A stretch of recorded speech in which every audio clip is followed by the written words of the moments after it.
Осман радиаллаху анху атақты 4 сахабаның бірі. Қазақтарда Шадиярдың досы қыл дейді, бата қылғанда. Имам Ағзамның жолында болайын, Шадиярдың досы болайын. Шадияр деген 4 деген сөз. Тәжікше 4 дос. Абу Бакр, Омар, Осман, Әли. Соның ішіне Османда қалайықшы, пайғамбардың күйеу баласы. Ұят дәрежесінен ең жоғары шыққан адам. Осман радиаллаху анхудың өткеніне дәл бүгін 1405 жыл болыпты. 1405 жыл болыпты, ол кісі 82 жыл өмір сүрген. Енді қараңыз, содан бері 14 ғасыр өтті деген сөз болады. 82 жыл көп па, 14 ғасыр көп па бұл кісінің жерде жатқан. Содан бері 14 ғасыр болды, жердің астында Алланың әмірін күтіп жатыпты. Ал өмірі бар болған 84 жыл, 82 жыл.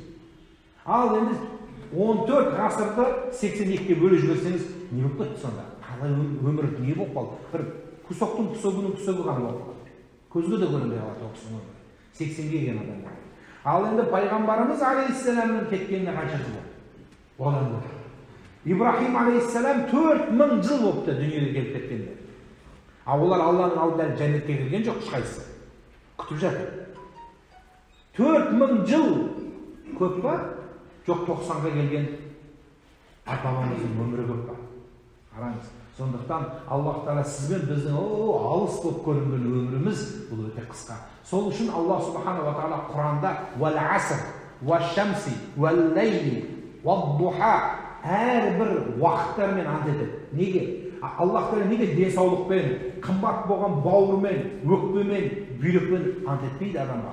«Вал асри» Аллах Тағала уақытпен ант етеді. Неге? Өйткені адам өмірінде ең қымбат нәрсе, қайтып келмейтін нәрсе, және бір-ақ рет берілетін бұл уақыт болады. Міне ораза өтіп кетті. Қазір беріңізші дүниенің миллиардын. Қайтарамazsың? Қайтармайды.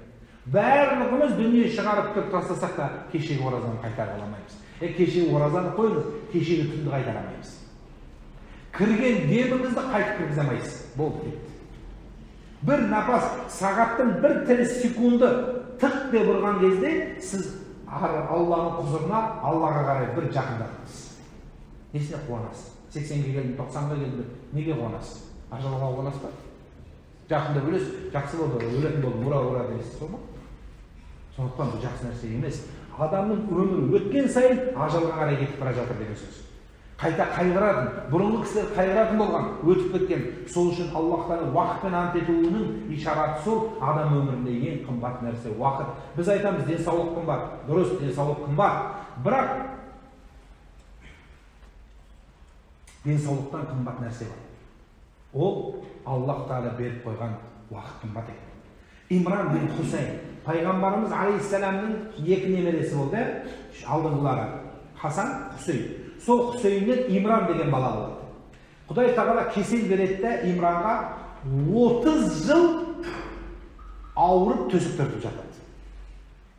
Бір жыл емес, 2 жыл емес, 3 жыл емес, 30 жыл қозғалмайды, не бас қозғалмайды, не дене қозғалмайды, тек қана тамақ ішеді, туалет сол жерде, тамақ ішетін сол жерде, қарайтын адам бар, 30 жыл жатқан екен. 30 жыл жатқан. Соның көңілін, енді пайғамбардың тұқымы болғаннан кейін әркім кеп сұрайды екен. Соның бірінде бір күні Айша радиаллаху анху келіп көңілін сұрайды. Көңілін сұрағанда анау сөйлейді. Барлығы жақсы, бірақ қозғаламайды болды. Амандасады. Сонымен Айша мынаның күнін көреді де жылай бастайды.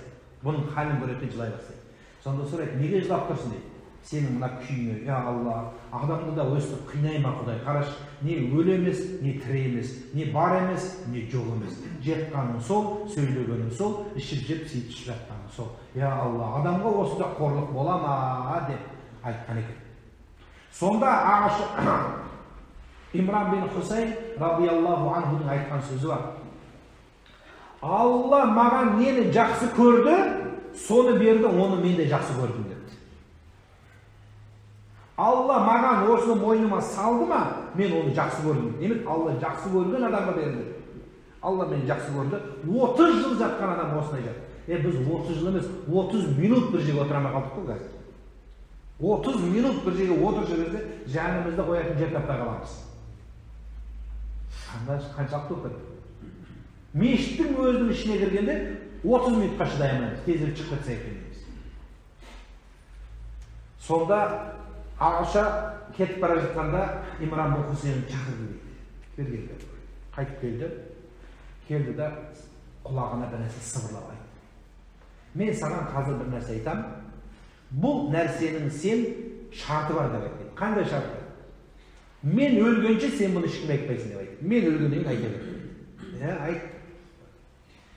Алла мені жақсы көргендігі сол шығар деп айтып жатқанда, күнде ертең-ерте маған 7 періште келіп, амандасып, хал жағдайын сұрап шықты. Періште келіп амандасып, менен шықты. Аллах Тағала жақсы көрген адам ба? Әлбетте жақсы көрген.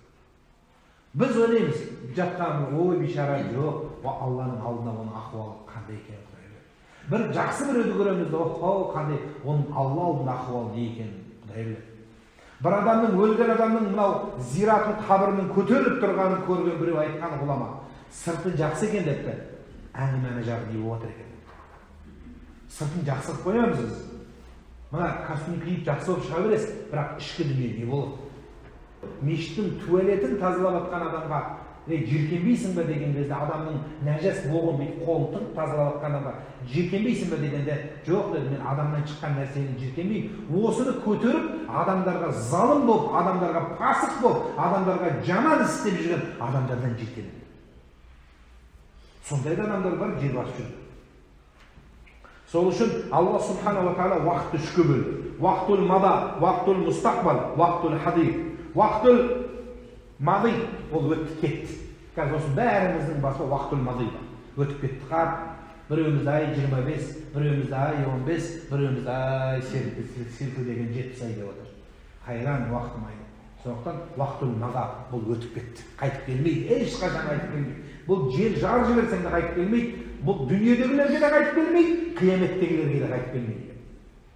Екіншісі, уақытул мустақбал. Бұл келетін уақыт, ертең.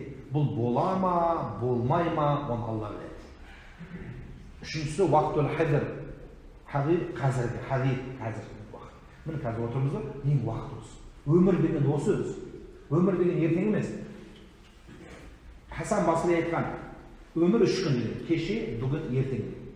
Осыны оқыған сізбен біздің Бұхар Жырау атамыз қарап тұрыпты да айтты, өмір деген 3 күн. Өмірдің басы бала болып өттік бәріміз, ортасы адам деді. Қартайып күшін кетіп, кетті шамаң деді. Мақтаған өмір осы болса, 3 ауыз өлеңмен болды тәмәм деді. Болды. Қазір осы отырғанымыздың барлығымыздың өмірімізді артқа шегіндіріп жіберсе, қандай нәрсе істейтін едік? Болды. Ол өтіп кетті, қайтып келмейді.